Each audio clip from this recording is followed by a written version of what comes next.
Nu ką, bičiuliai, startuojam jau su pavasariniais darbais, kraunam jau organinis. Tai va, jeigu reikės transport paslaugų, galim rekomenduoti, šauni vyrukai. Kraunamės.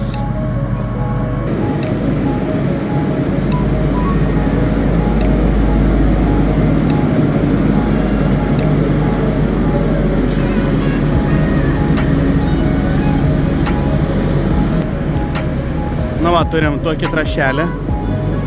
Čia yra mėsos kaulų miltų trąšos. Matot, sudėti 5-16-1. Tai skaitos ir 5 azot, 16 fosforą, 1 kalio. Tai va, ir turim 21% kalcio. Kai kur, sakykime, turim tų opcijų ne vieną.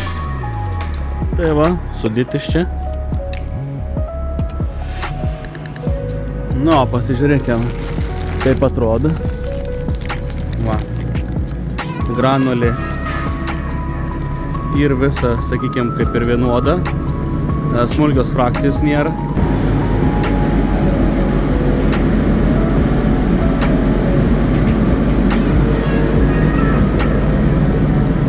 Tai va, tai žodžio, kas sakau ir puiku, kad tinka pneumatiniai siemai, nekemš sėklavamzdžių.